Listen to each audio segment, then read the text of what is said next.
This is a Planck keyboard. Now the Planck is an ortholinear keyboard, but it's also what's known as a 40% keyboard. Really more of a 45% keyboard, but we'll keep that between just you and me. I guess anybody else that watches this video and can do basic math. But we're on to you, Jack. We're on to you. Now, people first see these keyboards and they assume that they're for space savings because they're smaller, or they're just for taking pretty pictures or to be trendy. And while they do take a damn nice picture, that's really not the purpose of these smaller form factor keyboards. And this also includes 60 and 65% keyboards as well. Really, the point of these keyboards is to make certain functions easier to reach. When people see the lack of keys, they assume, oh, we've lost functionality, when in reality, we've retained that functionality. We're just using a different method for reaching it. Now, the way we do that is with a method called layers. Now, taking a look at this keyboard, as beautiful as it might be, with the standard keycaps it has on here, well, standard, they're custom, but you go with me on this, you really can't see what's happening underneath the hood. So I'm going to swap this out for a different keyboard really fast. I think it's going to help some people, especially if you're a visual learner, better understand this subject before I go too deep into it. Okay, we'll just go and do a fade in right here. Maybe even a star fade in. You'll already know what I decided to go with. It's going to be cheesy. Now, this is a Vortex core. And the Vortex core, the reason why I want to use it here in this example is because it has its layers printed as sublegends on the keycaps.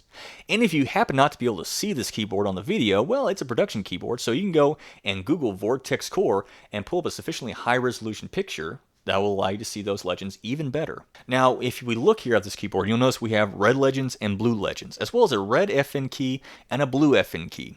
Over here on the right-hand side, though, I do have this program to do the same thing as this one, but again, customizability is going to come into this. Just bear with me just a moment. Now, whenever you hold down the blue FN key, the blue legends are active. If you hold down the red FN key, the red legends are active. Because with layers, what we're doing is we're stacking our key maps. And by depressing these keys, we are shifting our key maps. Now, I use the word shifting for a very specific reason.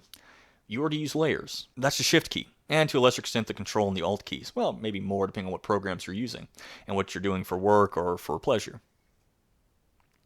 We'll let that sit there for just a moment. Now, going back to the way we were using layers here with this keyboard. Now, as you can see here, we have red legends, we have a red FN key, we have blue legends, we have a blue FN key. If I want to type numbers, I hold down the red FN key, and I can type numbers and F keys. If I want to type 682, it's just as simple as, let me find myself here, reaching around a tripod, 682. You know, if I want to use my arrows, I use my blue FN key and IJKL are my arrows. If I want to mute my computer, it's right there. Whenever we describe how this works, I think it tends to seem a little convoluted because it's a lot of words to describe something that's very simple. But in practice, you know, oh, I need an ampersand. Boom. I need parentheses. But again, you know, arrows, not that bad. It's not that I've lost arrows or arrows are hard to get to. They're right there. I need numbers. They're right here. F keys, accent mark, tilde. I need to yell at somebody. I need to do a lot of yelling at somebody. There I just activated caps lock and hit a bunch of exclamation points. But like I was saying, back to the main point, we have given up nothing with a 40% keyboard. Just instead of reaching for these keys, we are depressing a key to get to these keys. Which for some people, reaching might be better. Some people, that depressing a key might be just the bee's knees. And if you have a reprogrammable keyboard, especially if it's QMK, you might give this a shot. You never know what's going to be a game changer until you try it.